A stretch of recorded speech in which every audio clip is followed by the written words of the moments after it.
First Contact Deception.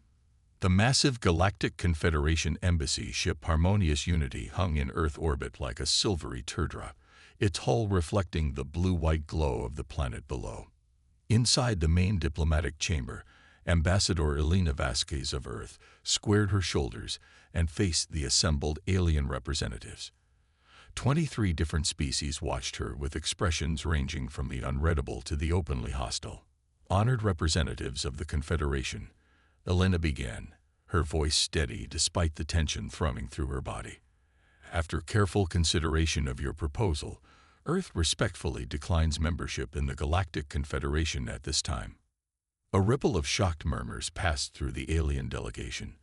Ambassador Krelox of the Volari, the leader of the diplomatic mission, rose to his full height of nearly 8 feet. His translucent skin flushed a deep purple as he struggled to maintain composure. "This is unprecedented," he said, the translation device at his throat converting his clicking speech to English. "No species has ever declined Confederation membership. Perhaps there has been a misunderstanding." Elena shook her head. "There is no misunderstanding, Ambassador. We've reviewed your terms thoroughly." She glanced back at her team. Dr. Marcus Chen, xenobiologist, Commander Sarah Okafor, military liaison, and Arjun Mehta, Earth's foremost linguist and encryption specialist. Arjun gave her an almost imperceptible nod. The evidence they had discovered was irrefutable. 3 months earlier, humanity had received its first contact from the stars. The message had arrived via quantum entanglement communications, a technology Earth scientists had only just begun to explore. The Galactic Confederation, a coalition of 23 spacefaring civilizations, had invited Earth to join their ranks. They'd promised technological advancement, protection from cosmic threats, and peaceful integration into the galactic community. It had seemed too good to be true, and as Elena's team had discovered during the negotiations, it was. "We have concerns about certain aspects of your proposal," Elena continued, activating a holographic display that showed specific sections of the Confederation Charter, particularly the clauses regarding resource allocation and planetary governance. Ambassador Krelox's 4 eyes blinked rapidly. "These are standard provisions that all member species agree to." "Perhaps," Elena replied, "but your translation contained subtle discrepancies from the original text." The chamber fell silent. Helena nodded to Arjun, who stepped forward with his datapad. "Your translators were quite skilled," Arjun said, his voice echoing in the silence. "But they made a crucial error. They didn't account for our linguistic diversity. We had 57 different language experts review your charter. The Mandarin translation revealed nuances that were obscured in English. The Sanskrit translation exposed metaphorical structures that changed the meaning entirely." He tapped his pad, and new sections of text appeared on the holographic display, highlighted in red. "Your standard provisions would give the Confederation complete control over Earth's resources, particularly our water, which I understand is rare in the forms and quantities we possess. The cultural exchange programs would essentially allow for unrestricted research on human biology, and the defensive alliance would place Earth under what amounts to military occupation." Commander Okafor stepped forward, her military bearing unmistakable. "We also detected surveillance devices embedded in every piece of technology you provided as gifts. Your ships have been scanning our planet's composition without permission, focusing particularly on our rare earth minerals and biological diversity." Ambassador Krelox's skin now pulsed between purple and a sickly green. "These are precautionary measures. The galaxy is dangerous." "Is it?" Dr. Chen interjected.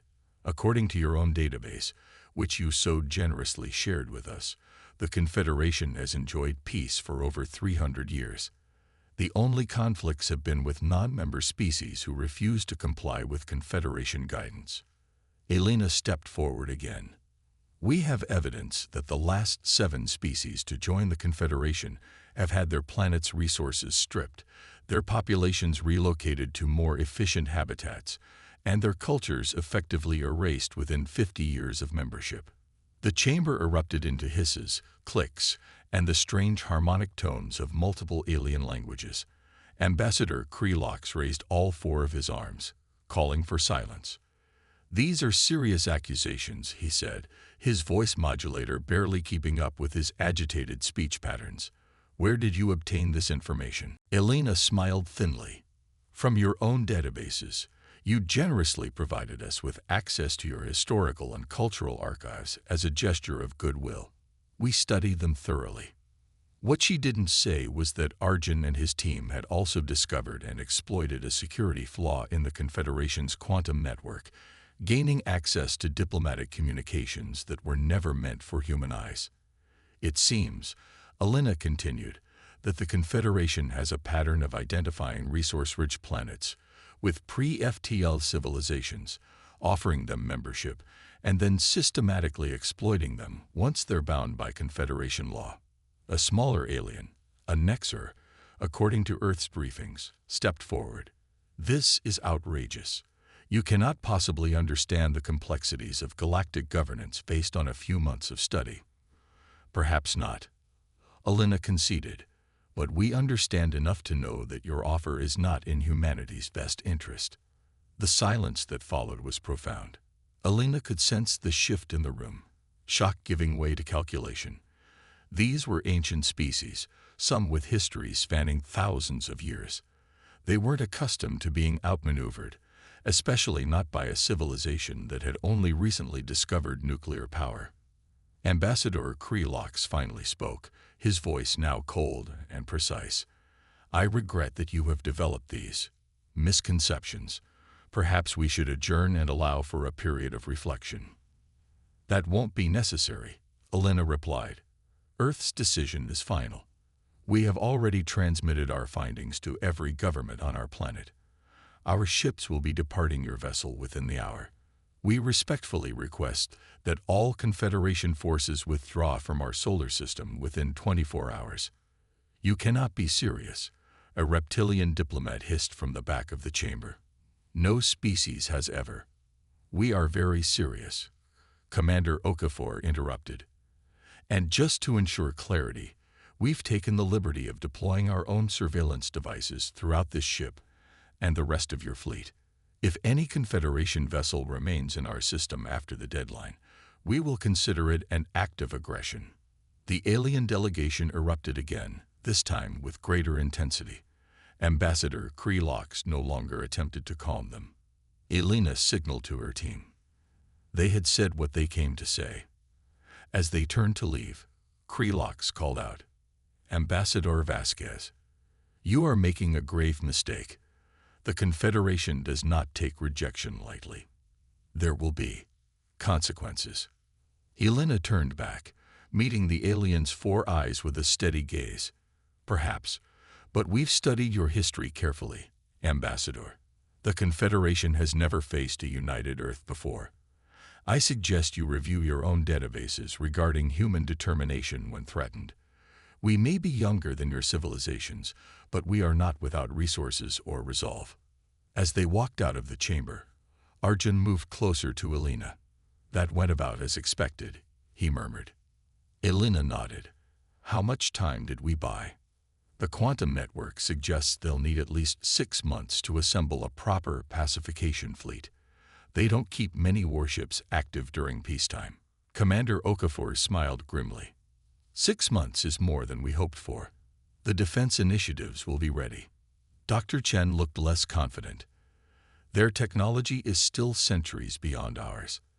The weapons systems we glimpsed in their databases." "Yes," Elena interrupted, "but they don't know what we've been developing in secret. And they certainly don't know what we've already taken from their databases." As they approached the Earth shuttle, Elena paused to look back at the enormous Confederation vessel. Humanity had just made its first real appearance on the galactic stage, not as the conquered, not as the subjugated, but as equals who demanded respect. The Confederation had never encountered a species that walked away from their offer. The galaxy was about to learn why humans were different. Back on Earth, in the underground command center beneath Geneva, General Viktor Petrov watched the live feed from the Harmonious Unity. Around him, the combined military and scientific leadership of Earth waited in tense silence. "They've done it," he said as Elena's team entered the shuttle. "Phase 1 is complete." United Nations Secretary-General Amara Osi nodded, her expression somber. "And now we prepare for Phase 2. The real work begins."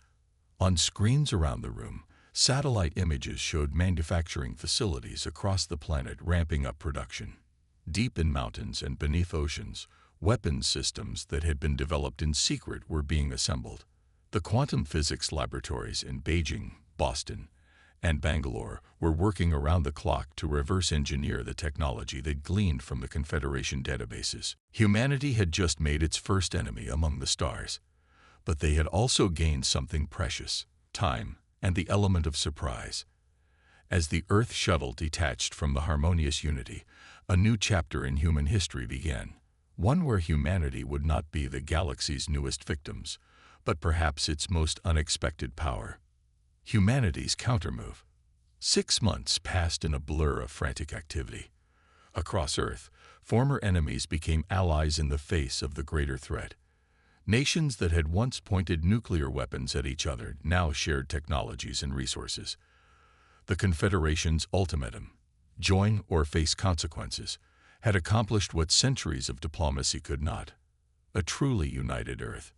Admiral Sarah Okafor, recently promoted from commander, stood on the bridge of the EDS Defiant, Earth's first true warship.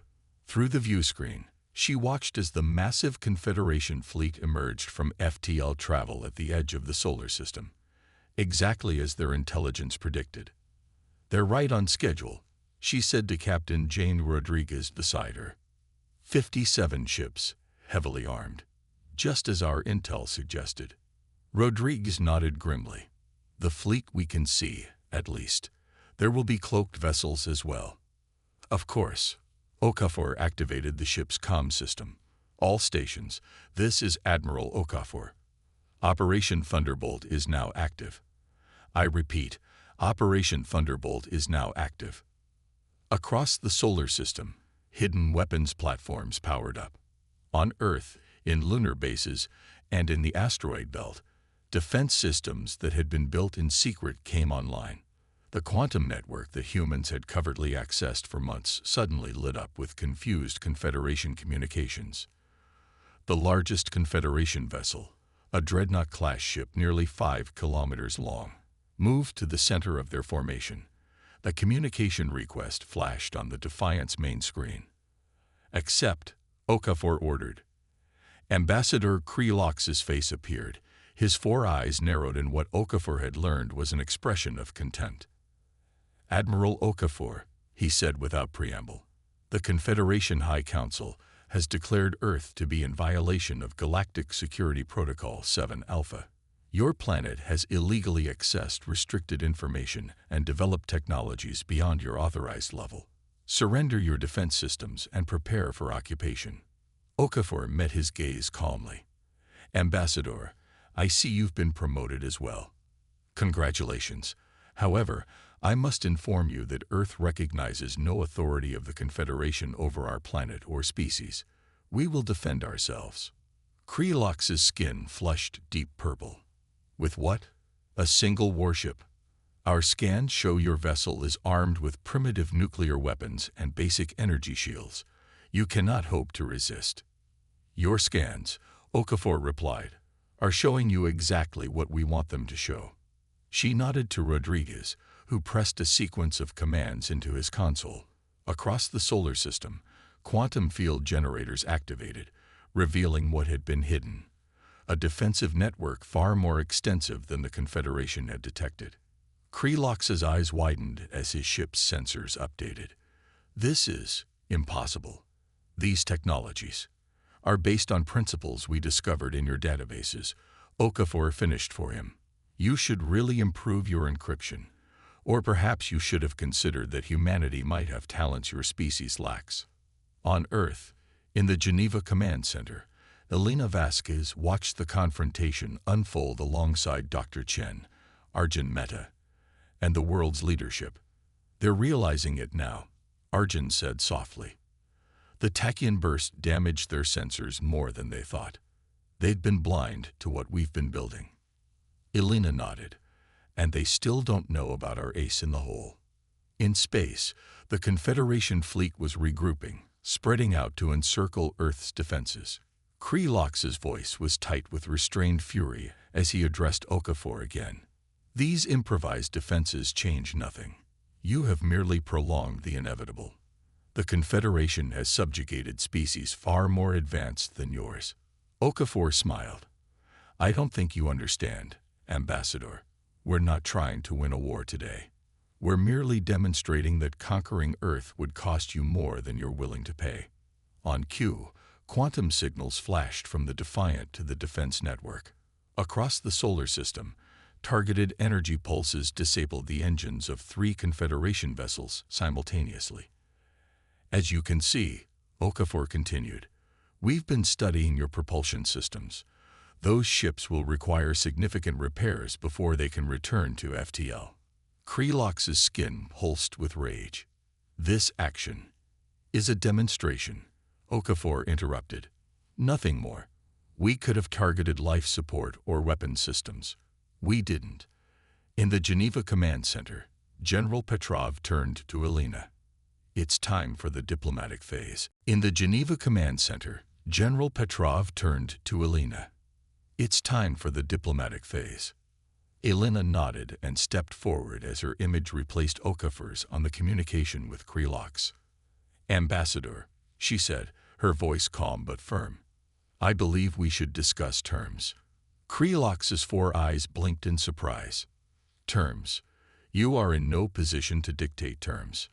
Neither are you, Elena replied. Your invasion fleet has been compromised. 3 of your ships are disabled. And you still don't know the full extent of our capabilities. She nodded to Arjun, who activated a secure channel to the Confederation flagship. Data began streaming. Selective information about Earth's defenses, carefully curated to emphasize their strengths while concealing their weaknesses. As you can see, Elena continued, a war with Earth would be costly.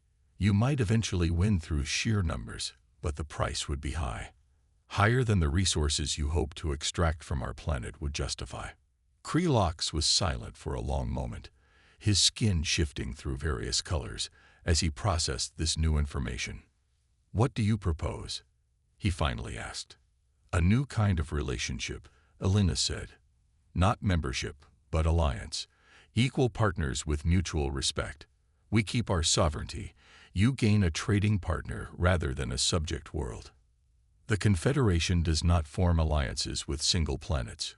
Krelox replied, but his tone had changed. There was calculation now, rather than dismissal. Then perhaps it's time for that policy to change, Elena suggested, especially given the alternative.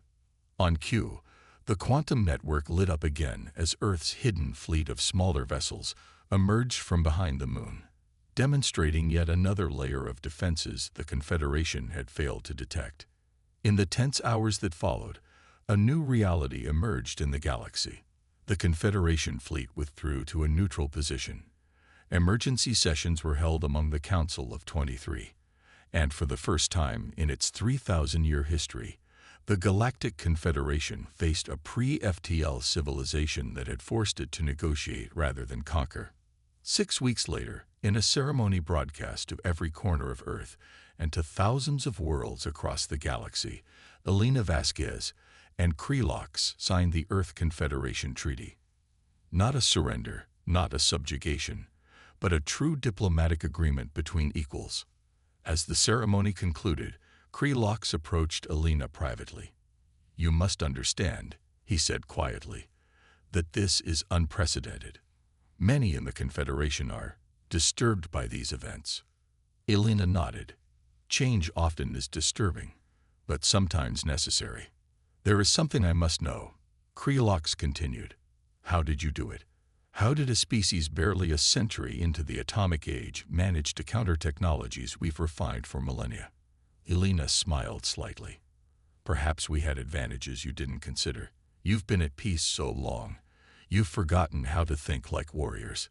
Humanity has not had that luxury. And the quantum network breach. Our best analysts still cannot determine how you penetrated our security. That, Elena said, will remain our secret, just as I'm sure you keep many of yours.